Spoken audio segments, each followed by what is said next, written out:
ముందు పంపించండి అమ్మా. చిన్న చిన్న పరిశుద్ధ పరమాత్ముడు మన కొరకు రాయించిన వాక్యం మనం చదువుకొని జ్ఞాపకం చేసుకుందాం. దినవృత్తాంతములు 2వ గ్రంథం.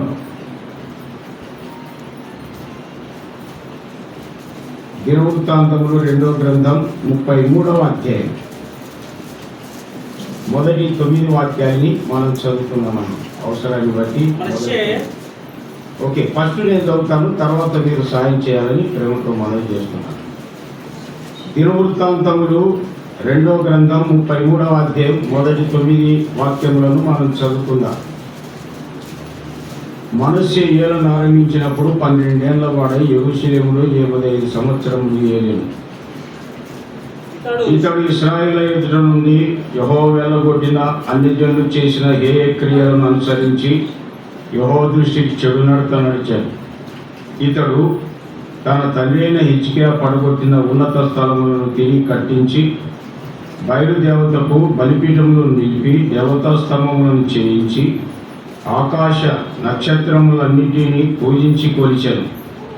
మరియు నా నామం ఎన్నటెన్నటికీ ఉండునని యెరూషలేమునందు ఏ స్థలమును వచ్చి యెహోవా సెలవిచ్చెను. అక్కడనున్న యెహోవా మందిరమందు అతడు బలిపీఠములను కట్టించాడు. మరి యెహోవా మందిరపు 2 ఆవరణములలో అతడు ఆకాశ నక్షత్ర సమూహములకు బలిపీఠమును కట్టించాడు. బెన్ హిన్నోం లోయందు అతడు తన కుమారులను అగ్నిలో గుండా దాటించి ముహూర్తములను విచారించు మంత్రములను చిల్లంగితనమును వాడుక చేయు కర్ణ పిశాచములతోనూ సోదేగాండ్రతోనూ సాంగత్యం చేయించు యెహోవా దృష్టికి బహుగా చెడు నడత నడుచుచు ఆయనకు కోపం పుట్టించాడు. ఇశ్రాయేలు గోత్ర స్థానములన్నింటిలో నేను కోరుకున్న యెరూషలేమునందు నా నామం నిత్యము ఉంచాను. నేను మోషే ద్వారా నియమించిన కట్టడలను విధులను ధర్మశాస్త్రం అంతటిని అనుసరించి నడుచుకుంటకై వారు జాగ్రత్త పడిన యెడల మీ పితరులకు నేను కాయపరిచిన దేశం నుండి ఇశ్రాయేలు నేను ఇక తొలగింపనని దావీదుతోనూ అతని కుమారుడు సొలొమోనుతోనూ దేవుడు సెలవిచ్చిన మాటను లక్ష్యపెట్టక ఆ మందిరమందు మనష్షే తాను చేయించిన చెక్కుడు విగ్రహమును నిలిపాను.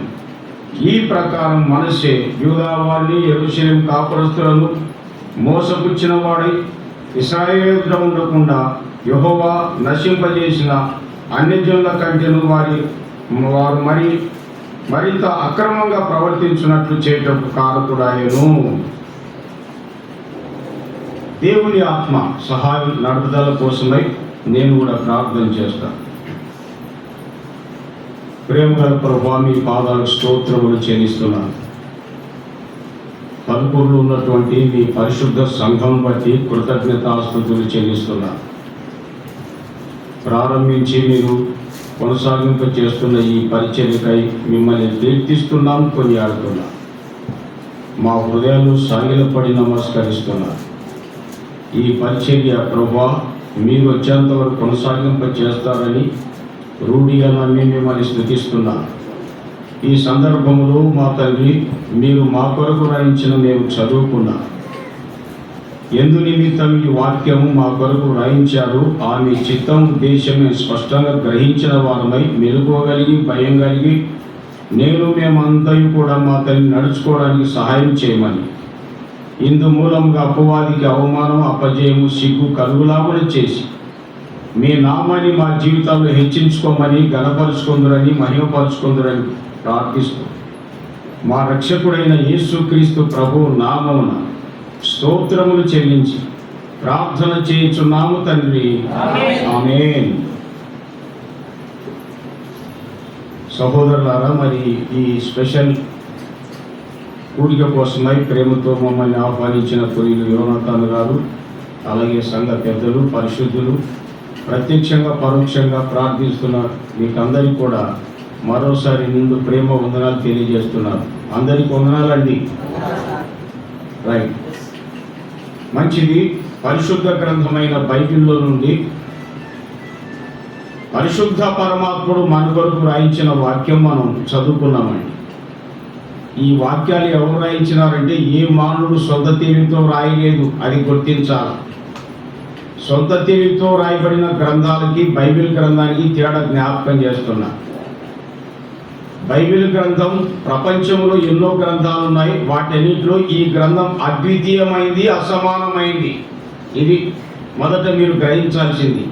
ఎట్లా అద్వితీయము, ఎట్లా అసమానం అనేది కూడా మనం తెలుసుకోవాలండి. తిక్కగా నమ్ముకోకూడదు. ఏదైనా చట్ట ప్రకారం తెలుసుకోవాలి మనం, అది ముఖ్యమే. ఈ పరిశుద్ధ గ్రంథంలో ఉన్నటువంటి పరిశుద్ధ పరమాత్మని ఎవరైతే నమ్ముకొని ఈ వాక్యాలు అర్థం చేసుకొని అనుసరిస్తున్నారో వారి జీవితాలన్నీ కూడా పూర్తిగా మారిపోతాయి. మరొకటి ఏంటంటే వారి జీవితాలు మరికొందరి జీవితాల్ని బాగు చేసేటువంటివిగా ఉంటాయి. అది చూడండి. తక్కినటువంటి గ్రంథాల్లో ఆరితేరినటువంటి భక్తులకు బైబిల్ గ్రంథంలో ఆరితేరిన భక్తులకు తేడా మీరు గమనించండి. ప్రియులారా, లోకములో ఎంతో మంది భక్తులు ఉన్నారు. నీ భక్తి వల్ల ఒక వ్యక్తి అయినా బాగుపడ్డాడా అని అది ప్రశ్నించుకో. ఒక్క వ్యక్తి అయినా మీ ఇంట్లోనన్నా సుఖం ఉంది అని సంతోషం ఉందా? లేదంటే నీవు రైట్లో లేవని దాని అర్థం. అది చూడండి. నువ్వు రైట్లో లేవు, నీ భక్తి రైట్ కాదు. నీ భక్తి నిన్ను భక్షించి వేస్తారు. చూడండి, అసలు నీ నిష్ట నియమాలు నిత్యాన్ని తీసుకొని వెళ్తాయి.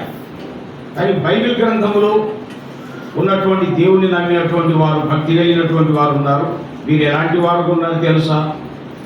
ఎదుటి వ్యక్తిని ప్రేమించేవారుగా, జాలిపడేవారుగా, వారి మీద కరుణ చూపేవాళ్ళుగా, అవసరమైతే ఆదుకునే వాళ్ళుగా ఉంటున్నారండి.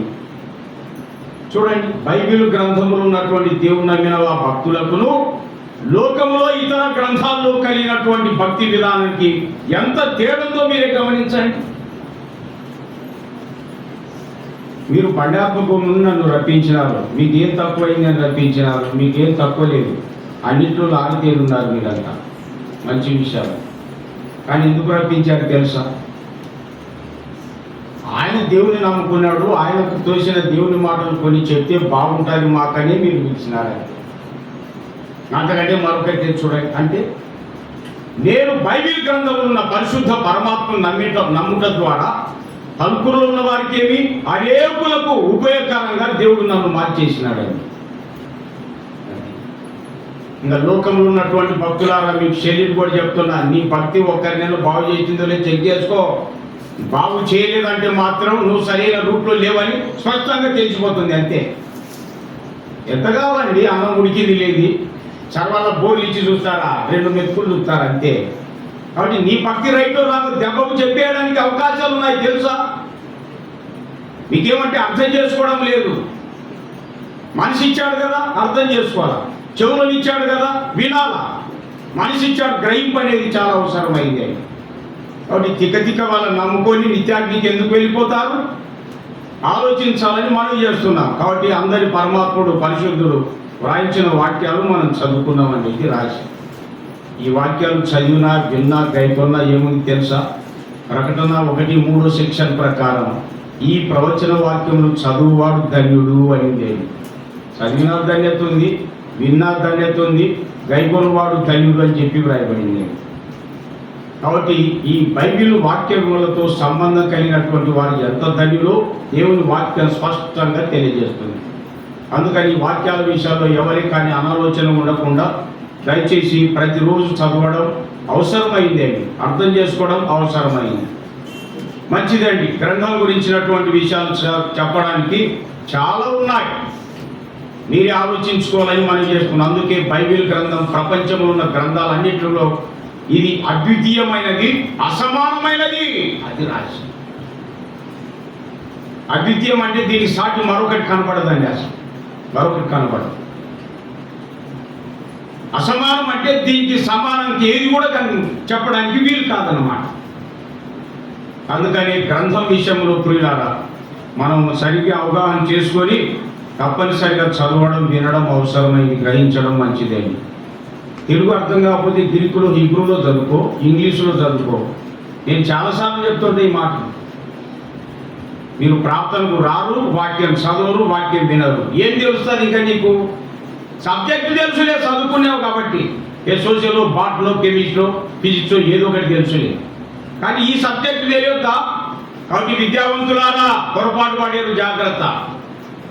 నువ్వు ఏడేదిగా అందరినీ జడగొట్టావు. ఖచ్చితంగా ఇది చదవాలా, వినాలా, గ్రహించాలా, అప్పుడే బాగుపడతారు. చూడండి, తెలియని దాని గురించి విద్యావంతులు ఎన్నడే కానీ మాట్లాడకూడదని ప్రేమతో మనవి చేస్తూ ఉన్నారు. ముఖ్యమైనది అది. ఓకే, మంచిదండి. మనం చదువుకున్న వాక్య భాగాన్ని మనం చూద్దాం. దినవృత్తాంతములు 2వ గ్రంథం 33వ అధ్యాయము 9 వాక్యాలు మనం చదువుకున్నామండి. వాస్తవంగా 20వ వాక్యం వరకు చదవాలా. ఈ చరిత్ర అంతా అర్థం కావాలంటే 20వ వాక్యం వరకు మనం చదవాలి. నేను అవసరాన్ని బట్టి 9 చదివాను. ఈ వాక్య భాగాల్లో మనం గమనించినట్లయితే మనష్షే రాజు పాలన అంటారు. చూడండి, 1 నుండి 21 వాక్యం వరకు మనష్షే రాజు, యూదా రాజు అయిన మనష్షే పాలన, ప్రవర్తన అని ఇలాగ మనం చెప్పుకోవచ్చు అన్నమాట. యూదా రాజు అయినటువంటి మనష్షే పాలన, ప్రవర్తన అంటారు 1 నుండి 20వ వాక్యం వరకు. ఈయన చరిత్ర ఇంకా వివరణ కావాలనుకుంటే రాజులు 2వ గ్రంథం 21వ అధ్యాయము మొదటి 18 వాక్యాలు చదవాలి. మొదటి 18 వాక్యాలు రాజులు 2వ గ్రంథం 21వ అధ్యాయము 1 నుండి 18 వరకు చదివితే, అలాగే దినవృత్తాంతములు 2వ గ్రంథంలో మనం 33 మొదటి 20 వాక్యాలు చదివితే ఆయన పాలన, ప్రవర్తన ఎట్లుందో మనం సరిగ్గా అవగాహన చేసుకోవడానికి వీలవుతుంది. అలాగే ఇర్మియా గ్రంథం 15:4వ సెక్షన్ కూడా చదువుకోవాలి. ఇర్మియా గ్రంథం చూస్తారా? 15:4 చదువుతారండి. అక్కడ కూడా ఈయన పేరు ప్రస్తావించాడు, ప్రవక్త. ఇర్మియా గ్రంథం 15వ అధ్యాయం 4వ వాక్యం ఇలా జ్ఞాపకం చేసుకుందా. తీసిన వాళ్ళు సహకరించవచ్చండి. ఇప్పుడు యూదా రాజైన హిజ్కియా కుమారుడగు మనష్షే యెరూషలేములో చేసిన క్రియలను బట్టి భూమి మీద ఉన్న సకల రాజ్యములలోనికి ఇటు అటు చెదరగొట్టబడినట్లు వారిని అప్పగించుచున్నాను. చూడండి, ఈ రాజు చేసిన తప్పుడు పనులు పర్మనెంట్ తప్పులు చేసినాడు అన్నమాట. పర్మనెంట్ తప్పులు చేశారు కొందరు. పర్మనెంట్ తప్పులు అంటే తెలుసా?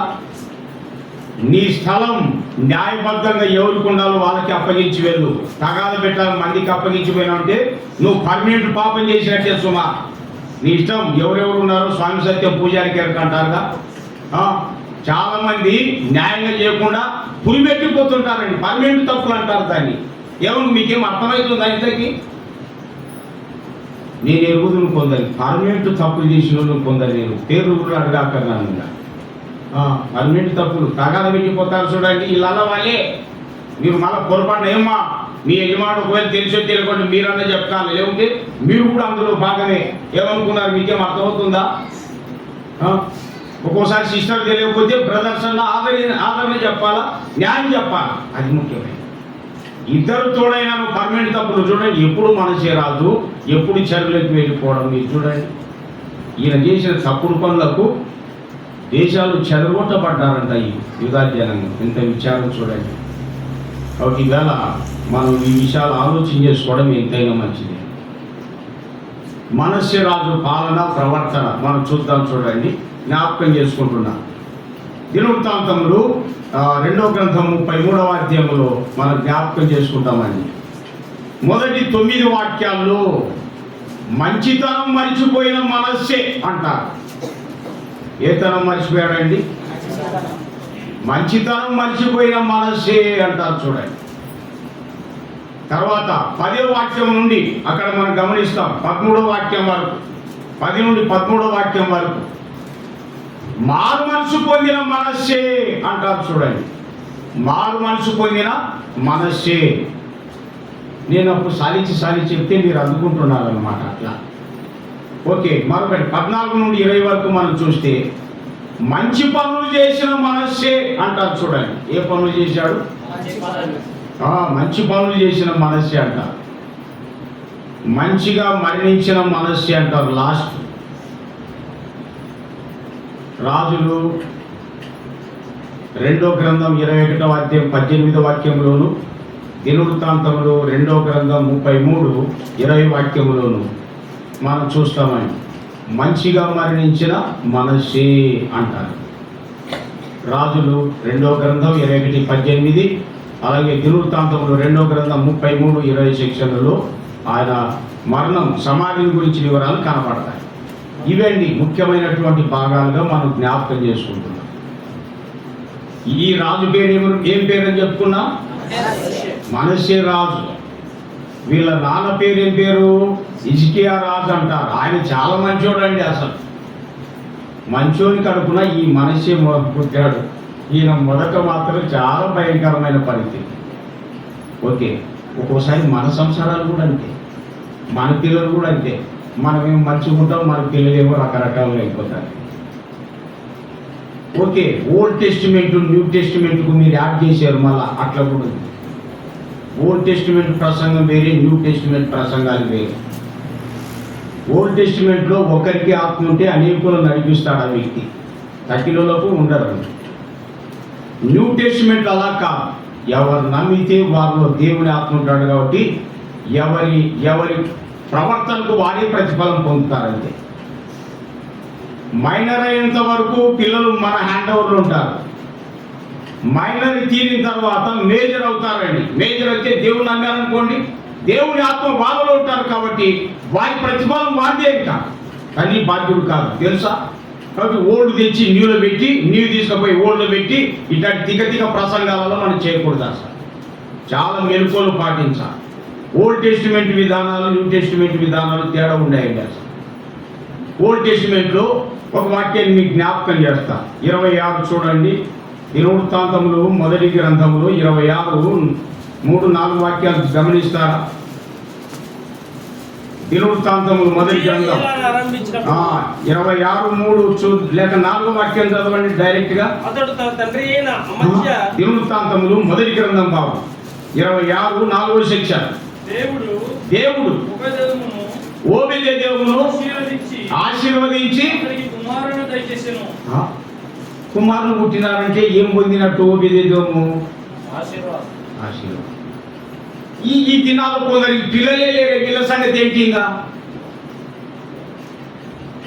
కొందరికి అందరు అమ్మాయిలే పుట్టారు, వీళ్ళకి ఆశీర్వాదం ఉన్నట్ట లేనట్ట?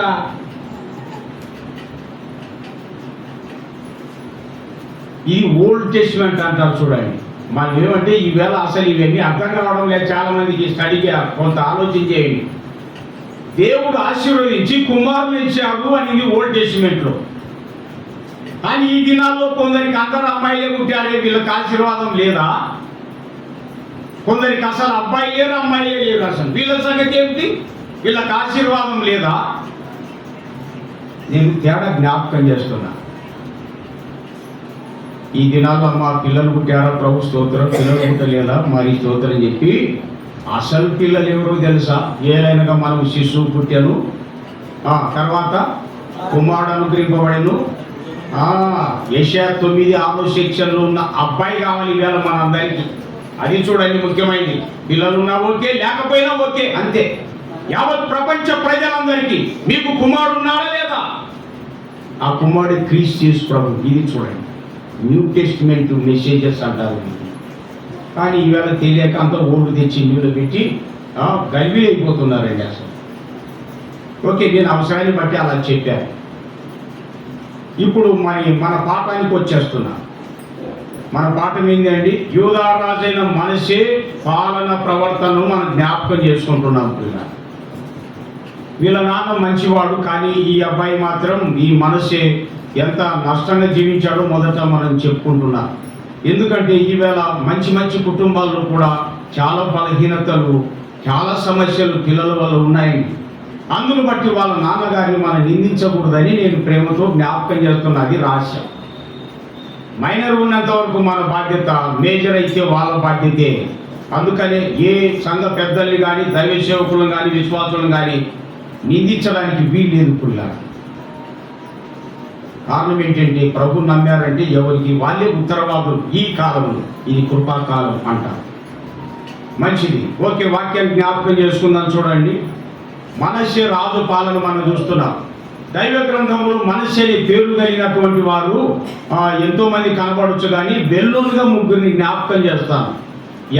యాకోబు కుమారులు 12 మందిలో ఒక మనష్షే అర్ధగోత్రం అని చూస్తాం. చూడండి, అసలు మనష్షే అర్ధగోత్రం వాళ్ళు అని ఆదికాండంలో మనం గమనిస్తాం. యోసేపు ఐగుప్తుకు ప్రధానమంత్రి అయిన తర్వాత మరి ఆదికాండం 41వ అధ్యాయం 52వ సెక్షన్ 51-52లో మనం చూస్తే ఆదికాండం 41వ అధ్యాయంలో 51-52 సెక్షన్లో అప్పుడు యోసేపు ప్రధానమంత్రి అయినటువంటి యోసేపుకు ఒక కుమారుడు పుడతాడు. ఏ కుమారుడు? మొదట మనష్షే అని పేరు పెడతాడండి. అసలు జ్యేష్ఠ కుమారుడు మనష్షే ఒక ప్రధానమంత్రి కుమారుడు మనష్షే ఆదికాండం. ఇక్కడ యూదా రాజు కుమారుడు ఒక మనష్షే ఇక్కడ మనం చూస్తున్నామండి. మనష్షే అనే పేరుకి అర్థం ఏంటంటే మరిచిపోనట్లు చేయుట, మరచుట అని అర్థం ఇచ్చే పేరే మనష్షే అంటారు చూడండి. కాబట్టి ఇలాగున మనష్షే అర్ధగోత్రం వాళ్ళు కనబడతారు. యోసేపు కుమారుడు మనష్షే కనబడుతున్నాడు. ఇక్కడ యూదా రాజైన మనష్షే కూడా కనబడుతున్నాడు. ఇలాగ బైబిల్ గ్రంథంలో ఎక్కడెక్కడ మనష్షేలు ఉన్నారో మీరు తర్వాత చెక్ చేసుకోండి. మంచిదండి. ఇక్కడ వాక్యం మనం జ్ఞాపకం చేసుకుంటున్నాం. మనం స్టడీ చేసేటువంటి మనష్షే యోసేపు కుమారుడైన మనష్షే కాదు, రాజైనటువంటి హిజ్కియా కుమారుడైన మనష్షేను మనం ధ్యానం చేసుకుంటున్నామని. ఎందుకు ఆయన గురించి మనం ధ్యానం చేయాలా? అది ముఖ్యమైనది. వాళ్ళ గురించి మనకెందుకంటే అసలు వాళ్ళు ఎవరంటే వాస్తవంగా యూదా జనాంగం వాళ్ళు, యూదులు కాబట్టి మరి రికార్డు వాళ్ళు కనబడుతున్నారండి. మనకెందుకు వాళ్ళ పాఠాలు అంటే కొత్త నిబంధనలు రోమా పత్రిక 2:28-29 గమనిస్తారా? రోమ పత్రిక చూడండి అమ్మా. రోమ పత్రిక చూస్తారా? బైబిల్ మీరు ఆదికాండం అన్న తెరవాలి ఏమన్నా కానీ మొత్తం మీద బైబిల్ కదలాలా, మీరు కూడా కదలాలా. బాహ్యమునకు యూదుడైన నేను అందరినీ చేయమనకా, కానీ మీరంతా ప్రేమ కలవాలే కదా. కాబట్టి మీరు ఊరికే కూర్చున్నారు, నిద్ర రాకి ఏమొచ్చాది. ఇంకా నాకు కూడా వచ్చాలి, నేను మీలాంటి ఉండే కదా, నాకు చేయడం ఉంది అండి. అందుకని నిద్ర రాకుండా ఉండాలంటే నేను రెఫరెన్స్ చెప్పానుగా. రెఫరెన్స్ చెప్పినప్పుడు ఏం చేయాలంటే బైబిల్ అట్లా ఒక పేజ్ అట్టానండి చాలా. మత్తయి మార్కో కానీ ఏదైనా కానీ ఇంకా లూకా కానీ అట్లా. ఓకే, మన ప్రియులు చదువుతున్నారు చూడండి. రోమా పత్రిక చెప్పాంగా 2:28-29 సెక్షన్లు చదువుతున్నారండి. బాహ్యమునకు యూదుడైన వాడు యూదుడు, బాహ్యమునకు యూదుడైన వాడు యూదుడు కాదు, శరీరమందు బాహ్యమైన సున్నతి కాదు, అయితే అంతరంగమందు యూదుడైన వాడే యూదుడు. ఈవేళ మనమేనండి అంతరంగమందు యూదుడైన వాడే యూదుడు. అందుకే వాళ్ళని కూడా మనం స్టడీ చేసుకునేది, లేకపోతే వాళ్ళది ఎందుకు మనకు స్టడీ? ఆ యూద రాజుల చరిత్ర మనకెందుకండి? వాళ్ళు యూదులు, మనం అంతరంగమందు యూదులు అనే మాట కనబడుతుంది. అందుకే వారి చరిత్ర ఖచ్చితంగా మనకు అవసరమైంది. మరొకటి జ్ఞాపకం చేస్తున్నా, ఎందుకు వాళ్ళ చరిత్రను మనం ఇలా చదువుకొని ధ్యానం చేస్తున్నామంటే మనష్షే అన్నటువంటి వ్యక్తి 12 ఏళ్ల వయసులో యూదా రాజ్యానికి ఏమయ్యాడండి? రాజు అయిపోయాడనమాట. రాజయ్యాడు, యూదా రాజ్యానికి రాజు అయిపోయినాడు. యూదుల రాజు అని వాక్యములో మనం జ్ఞాపకం చేసుకుంటున్నాం. మరి ఆ రాజు చరిత్ర మనకెందుకు అంటే మన రాజు ఎవరండి? యూదుల రాజు. మన రాజు ఎవరు? ప్రభు అయిన యేసుక్రీస్తు. యూదుల రాజు అని ఎక్కడుంది? మత్తయి సువార్తలు చూస్తాం కదా, 2వ అధ్యాయంలో మనం గమనిస్తున్నాం. 2-3 వాక్యాలు కావు. యూదుల రాజుగా పుట్టిన వాడు ఎక్కడున్నాడు? మేము ఆయనను పూజించడానికి వచ్చాం అన్నారు. ఆయనను పూజించడానికి వచ్చామన్నారు. చూడండి, ఎవరు? తూర్పు దేశం జ్ఞానులు. తూర్పు దేశానికంటే ఇశ్రాయేలు దేశానికి తూర్పున్న దేశాలు అది చూడండి. అందులో మన ఇండియా కూడా ఉంది తెలుసా, చైనా కూడా ఉంటాయి. తూర్పు దేశం జ్ఞానులు ఆయనను పూజించడానికి వచ్చారా, ఆయనను పూజించడానికి వచ్చారా? మీరెవరు పూజిస్తున్నారు? నంద్యాలలో పటాలు కొనుక్కొచ్చుకొని పూజిస్తారా? కొంతైనా మైండ్ ఉండొద్దు మనకి. మీరేం బాధపడాకని, బాధతో చెప్తున్నా. ఎంత చదువు చదివినంతేనా? ఎంత చదువు చదివినంతేనా? కొంతైనా ఆలోచన చేయకపోతే ఎట్లా? దేవుడు మనల్ని కొంటాడా, మనం దేవుని కొనుక్కుంటామా? చెప్పండి. దేవుడే రక్తం ఇచ్చుకున్నాడుగా. ఈవేళ మీరు కొనుక్కొచ్చుకుంటారా? అంటే మీరు నిజంగా కొనుక్కొచ్చుకునేదేనా? అది నిజమైన దేవుడేనా? ఉన్నమాట అంటే ఉన్న కూడా ఏమి తెలియండి. ఈవేళ విశ్వాసాలది క్రిస్టియన్ది అంటే బాధపడతారు. కొంతైనా ఆలోచన వద్దా? కొంతైనా ఆలోచన చేయండి. తూర్పు దేశం జ్ఞానులు మేము ఆయనను పూజించడానికి వచ్చాం. ఆయన అన్నారు కానీ ఆమెను అనలే. కాబట్టి ఆయన పక్కన పెట్టి ఆమెను ఎవరైతే పూజిస్తున్నారో ఆరాధిస్తున్నారో మీరు ఇంకా జ్ఞానులు కాదు, మీరే చెక్ చేసుకోండి. మీరే చెక్ చేసుకొని ఆలోచన చేయాలా ప్రతిదీ కూడా. ఓకే, మంచిదే అండి. మన ప్రభువైన యేసుక్రీస్తు పుట్టుకతోనే యూదుల రాజు అని చూస్తున్నాం. ప్రకటన గ్రంథం 19:16 సెక్షన్ ప్రకారం, 19:16 ప్రకారం రాజుల రాజు అని ఉంటుంది చూడండి. రాజుల రాజు మన ప్రభువైన యేసుక్రీస్తు. రాజులకు రాజును. ఓకే, చాలండి. మనకు సెక్షన్ దొరికితే చాలు, అంతే. తీర్పు అనేది వచ్చేస్తారు. యూదుల రాజు, రాజులకు రాజు ప్రభువైన యేసుక్రీస్తు. అట్టి క్రీస్తు యేసు ప్రభువును మనమంతా కలిగి ఉన్నాం కాబట్టి మనం ఏమైంది తెలుసా? కొరింథీ మొదటి పత్రిక 4:8 సెక్షన్ చదువుతారా? కొరింథీ మొదటి పత్రిక 4:8. మీరు చూసేదే లేటుగా చెప్పుకుంటూ వెళ్ళిపోతా. అబ్బాయి బైబిల్ తిన్నానా? ఏమనుకుంటా బైబిల్ తిని నువ్వు కూడా. ఈ అబ్బాయి ఎవరు పిల్లోడు? మళ్ళా పిల్లలంటే నాకు చాలా ఇష్టం. ఎందుకు? నేను 8వ క్లాసులో నమ్ముకున్నా, అందుకని మీ పిల్లల్ని వదిలిపెట్టదు. చూడండి, మీరు కూడా చదవాలన్నా. తప్పులు అయినా పర్వాలే, నాకు తప్పులు చదువుతున్నారంటే నాకు చాలా సంతోషం అండి. ఎందుకంటారేమో కావాలని తప్పులు చదువుతారని కాదు, అంటే చదవడానికి ప్రయత్నం చేస్తున్నాడని సంతోషం అన్నమాట. ఓకే, చదువుతారా ఇప్పుడు? కొరింథీ మొదటి పత్రిక 4:8. ఇదివరకే మీరేమీ పొదువలేక తృప్తులైతిరి. ఇదివరకే ఐశ్వర్యవంతులైతిరి. మమ్మును విడిచిపెట్టి మీరు రాజులైతిరి. అది చూడండి రాశి. కొరింథీ పట్టణంలో ఉన్నటువంటి ప్రజలు కొరిలాంటి వాళ్ళు, భయంకరమైన వ్యక్తులు, రాజైన యేసు ప్రభువును నమ్ముకొని వీళ్ళు రాజులైన కదా. అది రాశి. స్పిరిచువల్ గా యూదులం, క్రీస్తును బట్టి రాజులం. అందుకే యూదా రాజైన మనిషి లైఫ్ ను మనం ఎందుకు స్టడీ చేస్తున్నామంటే మనం అదే వరుసలోనే ఉన్నాం కాబట్టి. దేవుడి రికార్డెడ్ ప్రకారం అదే వరుసలో యూదా రాజ్యానికి రాజు. ఈవేళ మనం ఏ రాజ్యం అండి?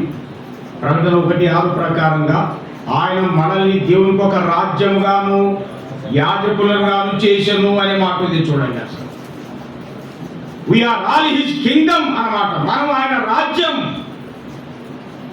ఆధ్యాత్మిక యూదులం, ఆయన రాజులం, ఆయన రాజ్యంలో ఉన్నటువంటి రాజులం మనం. అది అందుకోసమే ఆ రోజు యూదా రాజ్యానికి రాజు అయినటువంటి మనుష్యులు మనం స్టడీ చేస్తున్నాం.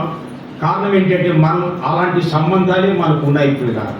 అందుకు తప్పనిసరిగా ఓల్డ్ టెస్టిమెంట్లో ఉన్నటువంటి విషయాలు మనకు అవసరమవుతున్నాయి అనేది మనకు అర్థం చేసుకుంటున్నాం. అందుకే కదా ఇవన్నీ దృష్టాంతంగా సంభవించి యుగాంతమందున్నటువంటి మనకు ఓకే బుద్ధి కలుగునట్లు. ఎక్కడుంది? కొరింథీ మొదటి పత్రిక 10-11 సెక్షన్లు ఉంటాయి.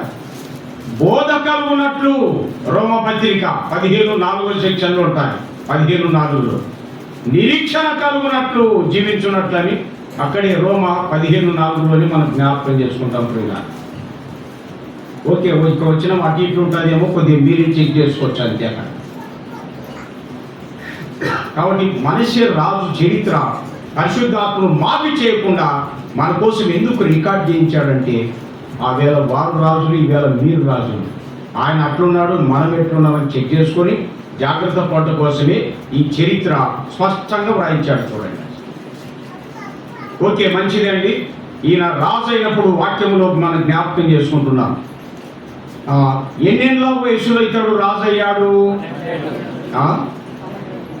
12 ఏళ్ళ వయసు అన్నాడు చూడండి. 12 ఏళ్ళ వయసు అంటే హిజ్కియా రాజు 29 సంవత్సరాలు వెళ్ళినాడు. 29 సంవత్సరాలు వెళ్ళినాడండి. 25లో ప్రారంభమైంది, 25వ సంవత్సరంలో రాజు అయినాడు. మీరు చూస్తారా వాళ్ళ నాన్న గురించి చరిత్ర? అక్కడే మీరు గమనిస్తారండి. హిజ్కియా 29వ అధ్యాయం 1వ వాక్యం, ఏళ్ళను ఆరంభించినప్పుడు 25 ఏళ్ళ వాడై 29 సంవత్సరాలు వెళ్ళాను అని మాట ఉంది. మీరు గమనించండి, 25 ఏళ్ళ వయసులో 29 సంవత్సరాలు వెళ్ళినాడు. 25 ఏళ్ళు 29 మీరు కలుపుకుంటే ఎంత వచ్చాదో మీరు లెక్కలు చెప్పండి, త్వరగా మీకే తెలిసిపోతాయి. ఓకే, ఎంత? చూడు, లెక్కల మాస్టర్ కావాల్సింది కిరణ్ కుమార్. మేమైతే అన్ని రాసుకోవాలన్నమాట. నేను ఎప్పుడూ రాసుకొని స్టడీ చేసినా నాకు గుర్తు లేదు ఇప్పుడు, అంతే. చూడండి, ఇతడికి వీళ్ళ నాన్నకు ఏమి మరణకరమైన రోగం వచ్చిందండి. అప్పుడు యెషయా గ్రంథం 38వ అధ్యాయంలో రాజు అయినటువంటి హిజ్కియాను యెషయా ప్రవక్త హెచ్చరిక చేసినప్పుడు ఈ వాళ్ళు మరి హిజ్కియా రాజు ఏం చేశాడు? కన్నీళ్లు విడిచి దేవునికి ప్రార్థన చేశాడు. దేవుడు ఇంకా 15 సంవత్సరాలు ఆయుష్ ఇచ్చినాడని. ఆ 15 సంవత్సరంలోనే ఈ మనసే పుట్టినాడు. అది రహస్యం. 15 సంవత్సరాలు మనిషి పుట్టినాడు. అందుకే చిన్న వయసు ఏర్పడి 12 ఏళ్ల వాడు అని మనకు అర్థమవుతుంది. 12 ఏళ్ల వయసులో వాస్తవంగా వీళ్ళమ్మ పేరు హెప్షీబా అంటారు. రాజులు మొదటి గ్రంథం క్షమించాలి 2వ గ్రంథం 21వ అధ్యాయము 1-2 వాక్యాల్లో మనం చూస్తామండి. వాళ్ళ తల్లి పేరు హెప్షీబా. ఆరంభించినప్పుడు 12 ఏళ్ల వాడై యెరూషలేములో 55 సంవత్సరములు ఏలెను. ఈయన పాలన చేసినప్పుడు సంవత్సరాలు ఏ రాజు పాలన చేయలేదండి. చూడండి ఎట్లా పెట్టాడు దేవుడు. 55 సంవత్సరాలు ఏలినాడు, పాలన చేసినాడు. కానీ ఈయనన్ని సంవత్సరాలు ఎవరు పాలన చేయలేదు. దేవుని ఏర్పాటు ఎంత గొప్పదో అనిపిస్తుంది. కాబట్టి వాళ్ళ నాన్నకు రోగం కుదిరిన తర్వాత 15 సంవత్సరాల ఆయుష్ దేవుడు ఇచ్చినప్పుడు ఆ 15 సంవత్సరాలు పుట్టినవాడే ఈ మనసే. 12 ఏళ్ల వయసు వచ్చేసరికి మరి చట్ట ప్రకారంగా ఇతరుని రాజుగా చేసేసినారండి. రాజుగా చేసినప్పుడు ఏం చేస్తారంటే దీనికి చాలా వివరణలు ఉన్నాయండి. మొదట స్నానం చేయిస్తారు, రాజవస్త్రాలు ధరింపచేస్తారు, తలపై మరి ఏం చేస్తారు? కిరీటం పెడతారు, అభిషేకం చేస్తారు, ఒక ధర్మశాస్త్ర గ్రంథాన్ని చేతికిస్తారు. యాజకుడు, ప్రధాన యాజకుడు అతన్ని ముద్దు పెట్టుకుంటాడు. సమీరు మొదటి గ్రంథం 10వ అధ్యాయంలో వివరాలు కనబడతాయి. అలా ముద్దు పెట్టుకోవడం, ఇంకా తక్కిన గ్రంథాలు కూడా ఇవన్నీ మనం జ్ఞాపకం చేసుకుంటాం. అభిషేకం చేసినప్పుడు ఇవన్నీ ఉంటాయి. ఆ తర్వాత పట్టాభిషేకం, అది యుగారపూర్వకంగా దేశాన్ని అతన్ని అప్పగించి వెళ్తారండి. ఇలా ఉన్న మనస్సే అన్నటువంటి చిన్న రాజు 12 ఏళ్ల వయసులో రాజు అయిపోయాడు. ఎంత ధన్యత అండి అసలు. మన రాజైన యేసు ప్రభుని ఎవరైతే నమ్ముకుంటారో వాళ్ళందరూ దేవుని దృష్టిలో రికార్డెడ్గా రాజులు అవుతున్నారండి. అబ్బాయి నువ్వు నిజంగా నమ్ముకున్నావా? నమ్మితే రాజు అయ్యా, రికార్డెడ్గా రాజు అవుతున్నారు. అబ్బాయిలు మీరు నిజంగా ప్రభు హృదయం ఇచ్చినారో లేదో నాకేం తెలియదు, కానీ నేను ఇంచుమించు 14 ఏళ్ల వయసులో ప్రభు నా హృదయాన్ని ఆయన స్వాధీనం చేసుకున్నాడు, నా మనసును స్వాధీనం చేసుకున్నాడు. నేను కూడా అప్పగించుకున్నా. అందుకే ఈ బుద్ధి వచ్చేసింది నాకు. మీరు కూడా మంచి బుద్ధి ఉండాలని ఉందా లేదా? ఇక్కడ ఉన్న అబ్బాయిలకు ఉందా లేదా? నాయన నీకుందా లేదా? ఏదైనా ఉందా లేదా? ఉంది అంటే చెప్పు, ఉంది అని చెప్పు, అంతే, ఏం పర్వాలేదు. లేదు నాకు మంచి బుద్ధి ఉండాలని లేదంటే ఎవరు ఒప్పుకోరు కదా. కాబట్టి మంచి బుద్ధులు కావాలంటే మంచివాడైన మన రాజు ప్రభుకు మన ఉదయం చోటు ఇస్తే చాలండి, ఆయనే చేసేస్తాడు. అంతే రాజు. కాబట్టి ఆ వయసులో నుండి ఇంతవరకు ఆయన నడిపిస్తూనే ఉన్నాడు. ఇప్పుడు 64 రన్నింగ్లు ఉన్నాయి. నేను తెలుసా, 64 సంవత్సరాలు రన్నింగ్లు ఉన్నానండి నేను. చూడండి ప్రభు కృప ఇదంతా. కాబట్టి 64 సంవత్సరాల వయసు సమానంగా ఉన్న వాళ్ళను మేము మామూలుగా మాట్లాడతా, అంతే, ములాజ్ ఏం లేదు. నాకంటే పెద్ద వయసు వాళ్ళతో అలాగే మాట్లాడలేదు. మళ్ళీ ఓకే, జ్ఞాపకం చేసుకుందాం. అభిషేకం, పట్టాభిషేకం చేసే సందర్భంలో ఈ వర్షాలన్నీ ఉంటాయండి. ఎప్పుడైతే రాజు అయ్యాడో ఈ మనస్సు అన్నటువంటి వ్యక్తి ఏం చేశాడు తెలుసా? మొదటి 9 వచనాలు ఏం చెప్పుకున్నామండి? దినవృత్తాంతంలో 2వ గ్రంథం 13వ అధ్యాయం ఏం చెప్పుకున్నాం? మీరు రాసుకునే చెప్పొచ్చు, మీరు అంతా ఆరితేన్యులు ఏం రాసుకున్నారు, కానీ ఆరితేన్యులు కాబట్టి ఏం రాసుకోవాల్సిన పనిలే. ఈ అబ్బాయిలు భవిష్యత్తులో మీరు బోధకులు కావాలంటే లోడ్ చేసుకోవాలి మైండ్లోనైనా. ఇప్పుడు పెద్ద పెద్ద తెలుగు వెళ్ళిపోయింది అందరికీ. నాకు సెల్ మెయింటైన్ చేయడానికి రాదు, కానీ మా మనోడు ఉన్నాడు ఒకడు, వాడు ఫోటో తీసి ఉయ్యాల్లో పెడతాడండి. వాడు అక్కడ తెలుగు మీ కళ్ళ ఉంది, అందుకే మీకేం రాసుకోవాల్సిన పని లేదు. ఈ అమ్మాయి కూడా రాసుకోవడం లే. స్త్రీలలో పెద్ద పెద్ద చదువులు, ఉద్యోగస్తులు అసలు వాక్యం చెప్పడానికే రాదుకో. ఎంతమందిని చేయాలని ఇలాంటి వాళ్ళు కొంతైనా మైండ్ ఉండొద్దా? మీరే బాధపడకండి సిస్టర్, ఎందుకంటే మీకు కోపాలు ఎక్కువ. పెద్ద పెద్ద చదువులు, పెద్ద పెద్ద జ్ఞానం, పెద్ద పెద్ద ఉద్యోగస్తులు ఉంటారు. వాక్యమే చెప్పబోతి అవసరమ్మా, ఆలోచన చేసుకొని. కాబట్టి దయచేసి అబ్బాయిలు కూడా భవిష్యత్తులో మీరు గొప్ప బోధకులు కావాలంటే ఖచ్చితంగా నోట్ చేసుకోవాలి, మెయింటైన్ చేయాలి. అంటే చిన్నవారు చెప్పినా పెద్దవారు చెప్పినా మీకంటే పెద్ద మేధావిని అనుకున్నాను, నాకు తెలిసిన విషయాన్ని నేను జ్ఞాపకం చేస్తున్నాను అంతే. మీకు ఇంకా బ్రాడ్గా చేయొచ్చు ఆత్మ. ఏదైనా అర్థమైందా? ఖచ్చితంగా నోట్స్ పెన్ను తెచ్చుకొని తీరాలి ప్రార్థన. ఇప్పుడే కాదు, ఎప్పుడైనా అలవాటు చేసుకోవాలి. ఏం చెప్పుకున్నాం మొదటి 9 వాక్యాల్లో? మంచితనం మంచిమైన మనస్సే. అదేంటి, యూదా దేశానికి యూదులకు రాజైన మనస్సే. మనస్సు అనే పేరు మర్చిపోవటం అనే మాట ఉంది. మరుచున్నట్లు చేయటం అనేటువంటి అర్థం ఇచ్చే పేరే మనస్సే. కానీ కొన్ని మర్చిపోతే మంచిదే. ఇప్పుడు ఇంట్లో ఏదైనా బాధలు ఉన్నాయనుకోండి, ఎప్పుడు బాధలు పెట్టుకుంటే కన్నీరు రాక ఏమవుతాయి? అందుకే కళ్ళు నీరు కారిపోతాయి. కళ్ళు నీళ్లు పట్టింది అనుకో, ఆపరేషన్ పనికి రాకపోయింది. అందుకే కొన్ని మర్చిపోవడం మంచిదే. కానీ మర్చిపోకూడని ఉన్నాయి. మంచితనం అనేది మర్చిపోకూడదని. ఈ రాజు ఏం చేసినా అంటే మంచితనాన్ని ఏం చేశాడు? మర్చిపోయినాడు.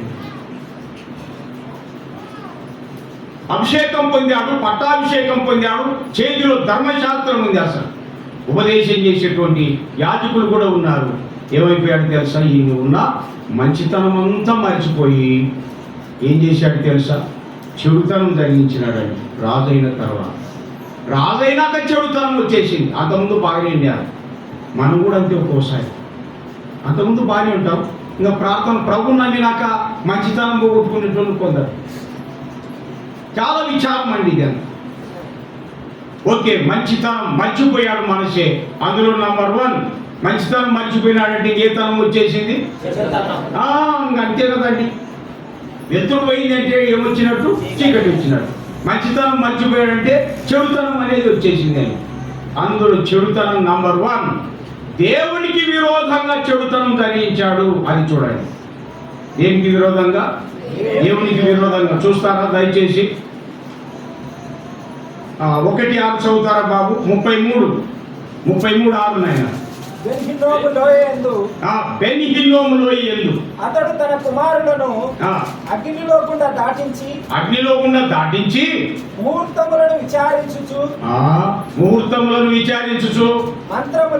మంత్రములను చిల్లంగితనమును వాడుక చేయు కర్ణ పిశాచములతోను శోధగాండ్రతోను సాంగత్యం చేయుచు యెహోవా దృష్టికి బహుగా చెడు నడత నడుచుచు, దేవుని దృష్టికి బహుగా చెడు నడత నడిచాడు అని. నేను ఇందులో అన్ని చాలా ఉన్నాయి. అందులో మళ్ళీ చదువుతా. ఫస్ట్ లైన్ అమ్మా, మీ బైబిల్ తీయండి, ఏమనుకోకుండా. ఇప్పుడు మనం మంచోళ్ళము చెడ్డోళ్ళము బయట పడతారు చూడాలి, మీ ఇష్టం. ఊరికే మనం విశ్వాసంలో వచ్చాం కానీ అంత దండగమారులమే మనమంతా. నేను బాధతో చెప్తున్నా చూడండి, చాలా దండగమారులం. ఇప్పుడు చెక్ చేద్దాం. చూడు బాబు, దయచేసి బైబిల్ తెలియదు చేతులు చెల్లిని కూడా చెప్తున్నా. బైబిల్ లేని వాళ్ళు ఇంటి దగ్గర చెక్ చేసుకోనండి. చదువుతారా బాబు? 6వ సెక్షన్ మళ్ళీ. అతడు తన కుమారులను అగ్నిలో గుండా దాటించి ముహూర్తాలు విచారణ చేసినాడు. ముహూర్తాలు అంటే ఏంటో మీరు చెప్పాలి ఇప్పుడు. అమ్మా చెప్తారా ఏమనుకోకుండా? ముహూర్తాలు అంటే ఏంటి బాబు? ఇంట్లో చేయడానికి ముహూర్తం, పెళ్లిన ముహూర్తాలు అంటే మంచి దినాలు చెడు దినాలనేగా. ఏం బాబు, నిజమా కాదా? ఏమ్మా, ఈవేళ మీరు గృహప్రవేశాలు కానీ పెళ్లిలు కానీ ముహూర్తాలు మంచి దినాలు చెడ్డ దినాలు చూసి నిర్ణయం చేసినామంటే నేనైనా మనం అన్ఫిట్లో పో. అసలు సిగ్గుండాలి కదా నాకైనా ఎవరికైనా. సేవకుని అయ్యుండి ముహూర్తాలని ఏర్పాటు చేస్తారా? తప్పు కాదా? నువ్వు సేవకుని కాదు పో, నువ్వు అంతే. నువ్వు సంఘ పెద్దవే కాదు పో, నేనైనా నువ్వైనా. నువ్వు అసలు విశ్వాసమే కాదు పో, నువ్వైనా నేనైనా. ముహూర్తాలు నిర్ణయిస్తారా? కొంతైనా మైండ్ ఉందా మనకు? నాకు నీకు చూడు బాబు, నేను ఈ గ్రంథం స్టడీ చేసేటప్పుడు దిమ్మ తిరిగిపోయింది నాకు, తెలుసా. కానీ ప్రభుని ఎంతైనా స్తుతిస్తా. నా పెళ్లికి మాత్రం ముహూర్తాలు నిర్ణయం చేయలేదండి అసలు. కొందరు అన్నారు కానీ నో అని చెప్పాను నేను. కానీ నాకు బలంగా చెప్పడానికి అవకాశం ఏర్పడింది. పాల్గొన్న దేవుని పరిశుద్ధుల కార్యస్థానంలో చెల్లిని కూడా చెప్తున్నా, ఈసారి నువ్వు తిక్క పనులు చేసావు. ముహూర్తాలు మీరు నిర్ణయించినారంటే మాత్రము నువ్వు అసలు దేవుని బిడ్డవే కాదుపో. అది రహస్యం. ఒకవేళ ఇంతవరకు చేసి ఇంటి ప్రభా నిజంగానే నేను నీకు విరోధంగా చెడుతనం చేస్తున్నాను, నన్ను క్షమించమని చెప్పాలండి. అంతకంటే ఈ వేరే దారి ఎక్కడుంది మనకి? వేరే దారి లేదండి. తప్పులు చేసినామా లేదా? మీరు చేయలేదు లేండి, మీరు అంతా మంచోళ్ళు. నేను ఎన్నోసార్లు తప్పులు చేసే మొరపెడుతుంటాను దేవునికి మొరపెడతా. మీరు చాలా మంచోళ్ళు. కప్పుకొనక పాపములను ఒప్పుకొనుము ప్రభుని ముందు, దూరపరచి దురితములను గారవించు ప్రాణప్రియుడు ఆలకించుమా. ఈ స్థలమునందు యేసు మాట ఆలకించుమా.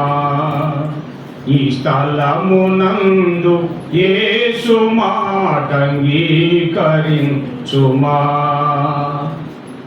కప్పుకోకుండా ఒప్పుకుందాం పిల్లలు. ఆయన దోషములను కనిపెట్టి చూస్తే ఎవరు నిలుస్తారండి? అసలు ఎవరు నిలుస్తారు? మీరు నిలుస్తారేమో, నా వల్ల మాత్రం కాదు. అయితే ఆయన ఎందుకు భక్తి కలిగినట్లు, భయభక్తులు నిలుపుకున్నట్లు దేవుని దగ్గర కృపం అంటుంది కీర్తన కాబట్టి చెప్పేది. కాబట్టి ఇన్నాళ్ళు తెలిసేదేలకో ముహూర్తాన్ని నిర్ణయం చేసినారో లేదా నిజంగా చెప్పండి మీ ఇష్టం. ఇంతవరకు అండి అసలు మీ ఊరు ఎన్ని పెళ్లి చేసినా నాకు తెలియదు, కానీ ముహూర్తాన్ని నిర్ణయం చేసినారు. ఎంత అన్ఫిట్లమండి మనమంతా. బ్రదర్ పిలుపు కుమారుడు, నీకు పెళ్ళి అయిపోయిందిలే, ఇంకా పెళ్ళిళ్ళు ఇప్పుడు కావాలి కదా కొందరికి. తల్లిదండ్రులకు షెడ్యూల్ కూడా చెప్తానా, ముహూర్తాలు మీరు చూస్తే మాత్రం దేవుని దృష్టికి బహుగా చెడు నడుత నడిచిన వాళ్ళము అని చట్టంలో ఉందా లేదా బాబు? నేను ఉండేదే చెప్తున్నా, లేదేం చెప్పడం. కాబట్టి బయట ఉన్న కూడా నాయన మీరేమింటున్నారో మీకు తెలుసు, దేవునికి ఎరక, మీ ఇష్టం చూడాలి. ముహూర్తాలు ఈసారి మాత్రం చూశారంటే దేవుని దృష్టికి బహుగా చెడు నడత నడిచిన వాళ్ళు. చూడండి వాక్యాలు ఎట్లున్నాయి. నేను ఒకటి చెప్తున్నా, అసలు ఆలోచించిన చాలా ఉన్నాయండి అసలు. నంబర్ 2 ఎవరికి? కాబట్టి ఈసారి నుంచి ముహూర్తాలు మీరు నిర్ణయం చేయకూడదని ప్రేమతో మనవి చేస్తున్నా. ఏం పౌలన్నా అర్థమవుతుందా లేదా? కొందరి పేర్లు నాకు సొలొమోను పేరు గుర్తుంది, ఇంకా మరికొందరు ఉన్నారండి అసలు అమ్మ సిస్టర్స్ మీ పేర్లు అస్సలు తెలియవు. తెలిసి నేను పేరు చెప్పుకుంటా, మా ఊళ్ళో కూడా ఏమనుకుంటున్నాను. ముహూర్తాలు ఈసారి విచారణ చేశారంటే దేవుని దృష్టికి ఏం చేసిన వాళ్ళం మనం? బహుగా చెడు నడత నడిచిన వాళ్ళము. ఏం అర్థమవుతుందా? మీ నాయన తెలియకపోతే మీరు చెప్పాలి తర్వాత, అది ముఖ్యమైనది. నాకెందుకో దేవుని కృప ఉందండి, అందుకే బిగ్గర చెప్పడానికి వీలైంది అని. లేకపోతే మీకు మాకంటే మీరు ఎంతో శ్రేష్ఠుడు తెలుసా నాకు. అయితే నమ్మినప్పటి నుండి నేను నాకు బైబిల్ ఏం చెప్పినాడో అట్లనే ఫాలో కావాలనిపిస్తుంది నేను. అంతకంటే నేను తర్వాత ఇవన్నీ తెలుసుకుని. కాబట్టి దయచేసి ఈసారి నుండి మంచి దినాలు చెడ్డ దినాలు చూసి పెళ్లిళ్ళు ఏర్పాటు చేసుకునేది. ఒకటి రోజు 4-5 పెళ్లిళ్ళు అండి మనోళ్ళకి. పెళ్లి చేయాలంటే ఎట్టొస్తాం మేము? కాబట్టి ఈవేళ దయచేసి ఇంతవరకు మనం తెలియకో చెడు నడక నడిచినాం కాబట్టి ఇక మీదట నడవకూడదు. ఓకే, రెండోది చూడండి, ఎవరు ఏదైనా తప్పు చేశాడు. 33 వాక్యం. ఇతడు తన తండ్రి అయిన హిజ్కియా పడగొట్టిన ఉన్నత స్థలములను తండ్రికి విరోధంగా చెడు నడత నడిచాడు. తండ్రికి విరోధంగా చెడు నడత నడిచాడు. 3వదిగా చూద్దాం చూడండి. ఎన్నో ఉన్నాయి, ఇలా చెప్పుకుంటే వెళ్తే చాలా ఉన్నాయి, కానీ బ్రీఫ్గా చెప్తున్నా. 9వ వాక్యం చదువుతారా? ఈ ప్రకారము మనష్షే యూదా వారిని యెరూషలేము కాపురస్తులను యూదా వారిని మోసం చేశాడు. అది ఒకటి. 4వ వాక్యం, యెరూషలేము కాపురస్తులను మోసం చేశాడు. 5వదిగా ఇశ్రాయేలీయుల ఎదుట ఉండకుండా యెహోవా నశింపజేసిన అన్యజనుల కంటే మరింత అక్రమంగా ప్రవర్తించినట్లు చేయుటకు ఆరకుడాయను అనే మాట ఉంది అండి. అసలు మీరు రాజులు 2వ గ్రంథం 21వ అధ్యాయం చదివితే ఇంకా చాలా ఉన్నాయండి. అసలు మరొకటి జ్ఞాపకం చేస్తున్నాను, అది 33లో మనం చూద్దాం చూడండి. 6వ వాక్యము లాస్ట్ లైన్, 2వ లైన్ లాస్ట్ 2. సోదెగాండ్రతో సాంగత్యం చేశాడు అనే మాట ఉంది అండి. అసలు ఆ తర్వాత దేవునికి బహుగా కోపం ముట్టించినాడు అనే మాట 6వ వాక్యం లాస్ట్ లైన్లో మనం చూస్తాం. చూడండి, దేవునికి బహుగా కోపం ముట్టించి ఇది మనస్సే రాజు యొక్క పరిస్థితులండి. మంచితనాన్ని మర్చిపోయినాడు, మొత్తం చెడుని అమలు చేసేసినాడు. దేవుడు నిన్ను ప్రేమించి రాజ్యాధికారం ఇస్తే చెడుతనానికి ప్రోత్సహిస్తారా? ఎంత విచారకరం చూడండి అసలు. ఓకే, ఆ తర్వాత ఏమైంది తెలుసా? దేవుడు ప్రేమ గలవాడు కాబట్టి 10వ వాక్యం నుండి ఏం చెప్పుకున్నామండి? 10 నుండి 13 వరకు మారు మనసు పొందిన మనస్సే అంటారు చూడండి. మారు మనసు పొందాలని దేవుడు ఏం చేస్తున్నాడంటే 10వ వాక్యం, యెహోవా మనష్షేకును అతని జనులకును వర్తమానములు పంపినను వారు చెవియొగ్గకపోయిరి. ఆ రోజు వారు, ఈరోజు మనను కూడా ఎంత చెప్పినా వాక్యం వినరండి అసలు.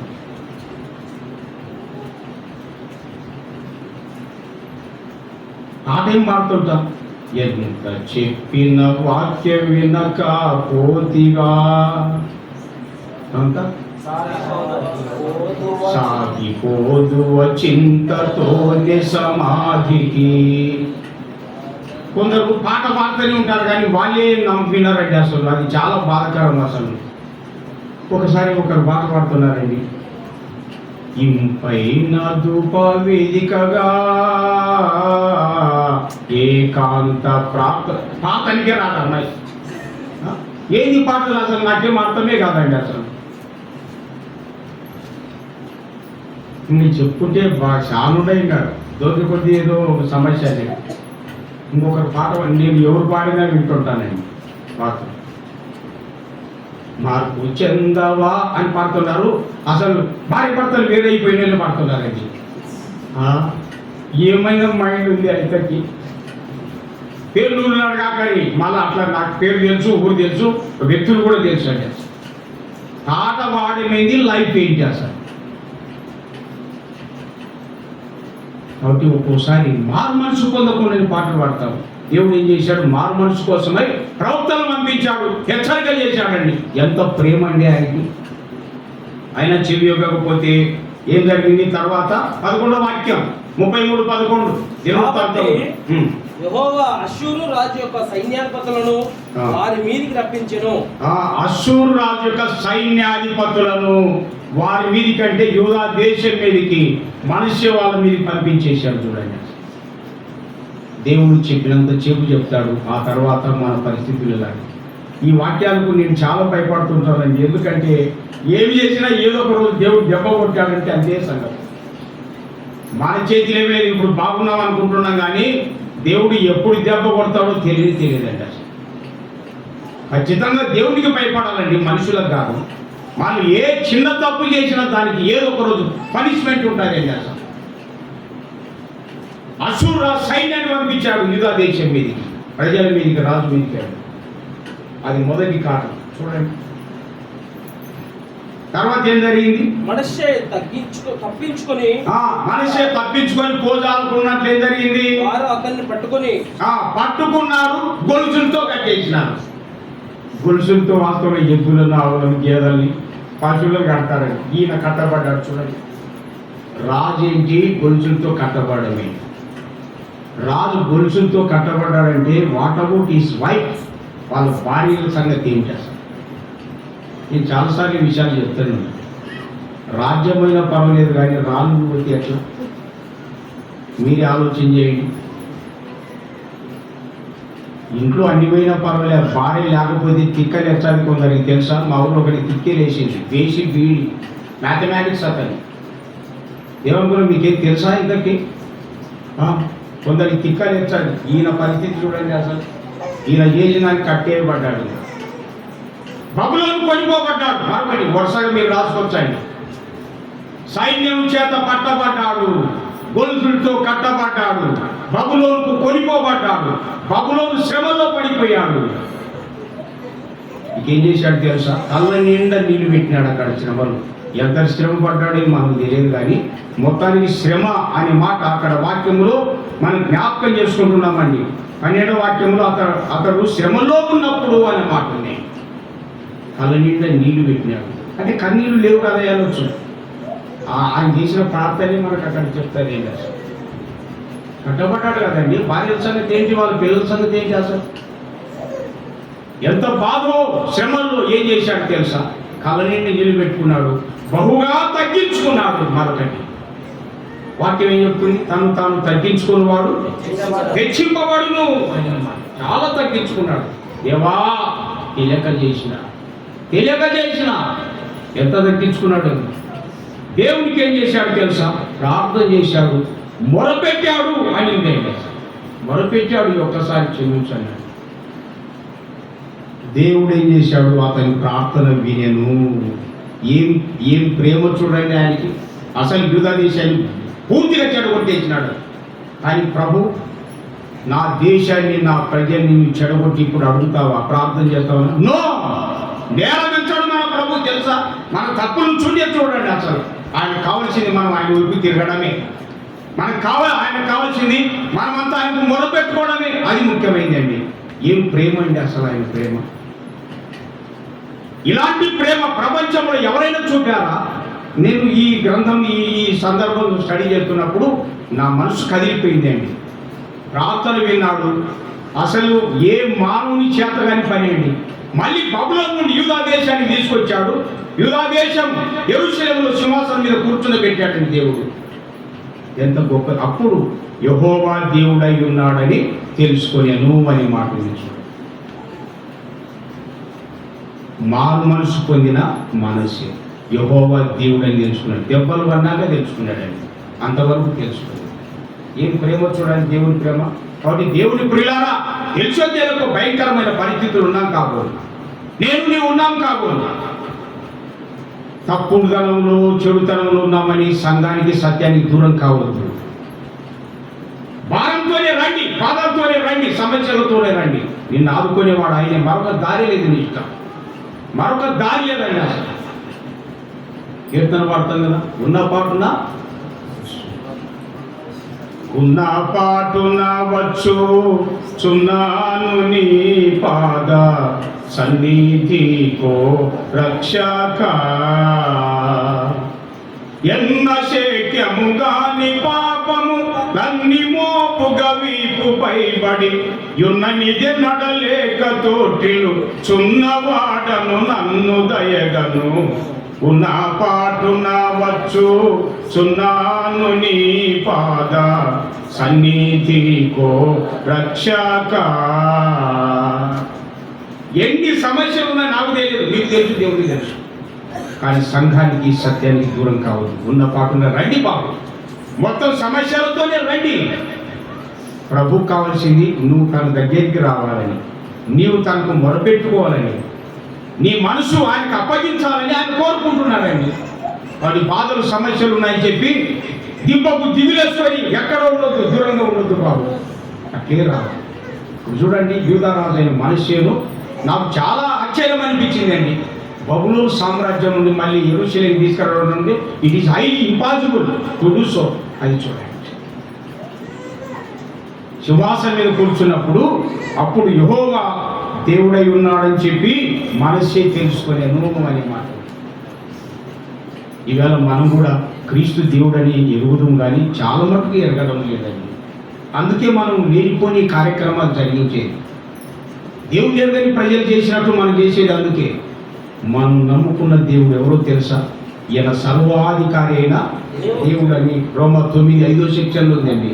సర్వాధికారి అయిన దేవుడు మన ప్రభు. అసలు మనకు దొరికిన ప్రభే గొప్పవాడండి. అసలు ప్రపంచంలో ఎవరు లేరు. అందుకే ఆయన చెప్పిన ప్రకారం మనం ఫాలో కావాలి. రోమా 9:5 ఆ మాట ఉంటుంది. సర్వాధికారి దేవుడు దొరికితే ఇంకా తిక పనులు చేస్తారా? ఎట్లా అసలు బైబిల్ చదవక వినక ఎట్లా అంటే ఎట్లా చేస్తారండి. అసలు ఈడొకటి పిల్లలు పెడతారు, ఈడొకటి పెడతారు. నల్లదారాలు కానీ ఇక్కడ ఉన్నాయి లేదో నేను గమనించలే. నేనేం చూసా, పొరపాటున చూడాల్సిందే. కానీ ఎవరెవరికి నల్లదారాలు ఉన్నాయో పిల్లలకి బొట్లు పెడతారు. వీళ్ళందరూ అట్ఫిటే ఇంతవరకు. నల్లదారానికి సుక్కపొట్లకే కర్మలు పోతే ఇంక ప్రార్థన ఎందుకు, ప్రభు ఎందుకు? కొంతైనా ఆలోచన వద్దా? నేను మామూలుగా చెప్పడం లేదు. నాకు 2 పిల్లలు, వాళ్ళకు మళ్ళీ పిల్లలు, మనమన్ను మనవరాలు ఎవరికి పెట్టలేదు. ఒకసారి చిన్నప్పుడు పిల్లలు ఒక మనమని పెట్టింటే ఎవరు పెట్టినారంటే వాళ్ళు జైలు పెట్టి ఆయనతో 12 పెట్టాలి.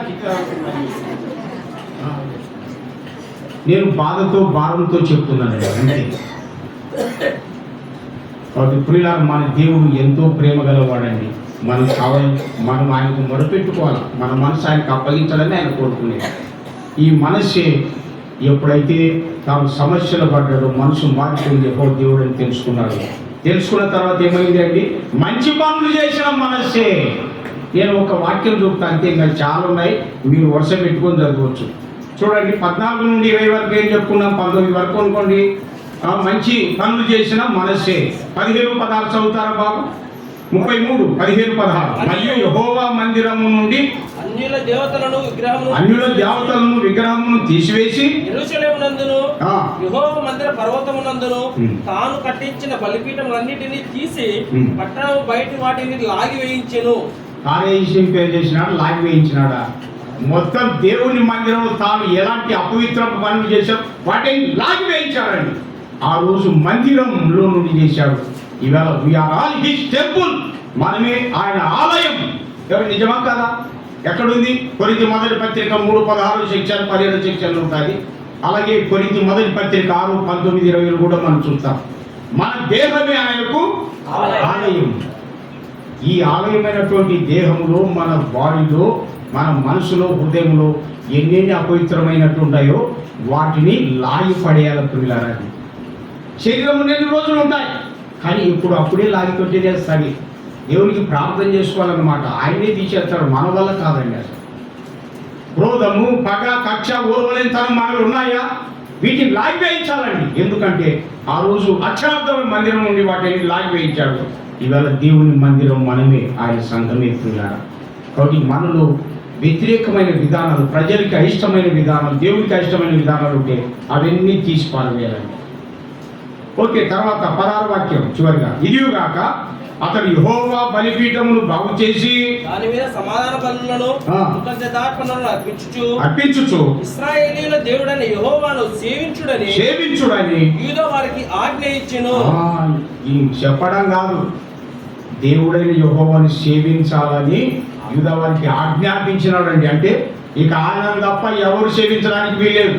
ఆయనకి బలి అర్పించాలా, ఆరాధించాలా, స్తుతించాలా, గణపరచాలా అని ఆజ్ఞాపించాడు. చూడండి ఎంత మార్పు చూడండి ఆయన. కాబట్టి ఇలాగా మంచి పనులు చేశాడు మనసే మారిన తర్వాత. ఆ తర్వాత మంచిగా సమాధికి వెళ్ళాడు, నిద్రించాడు. ఇది రాజులు 2వ గ్రంథం 21వ అధ్యాయం 18వ వాక్యములో, అలాగే 33వ అధ్యాయం దినవృత్తాంతములు 33వ అధ్యాయంలో మనష్షే తన పితరులతో కూడా నిద్రించి తన నగరమునందు పాతి పెట్టబడెను. అతని కుమారుడు నామమున అతని మారుగా అని మంచిగా సమాధికి వెళ్ళినటువంటి మనష్షే అంట. మంచితనం తెలియక మర్చిపోయాడు మొదట్లో, తర్వాత మారు మనసు పొందాడు. ఆ తర్వాత మంచి పనులు చేశాడు, మంచిగా సమాధికి వెళ్ళిపోయాడు. పిల్లలు పర్మనెంట్ తప్పులు చేసిపోయాడు, కానీ ఆఖరిగా మొత్తానికి మంచిగానే వెళ్ళిపోయాడు. ప్రభు ఈ వాక్యాలు మనకై దీవించునుగాక. ప్రార్థన. ప్రేమగల ప్రభా, చెప్పడిన వాక్యం దీవించి ఫలింప చేయమని దాసులు విశేషంగా బలపరిచి వాడుకోదురని మా ప్రభు అయిన యేసుక్రీస్తు నామమున స్తోత్రములు చెల్లించి ప్రార్థన చేయించున్నాము తండ్రి. ఆమేన్.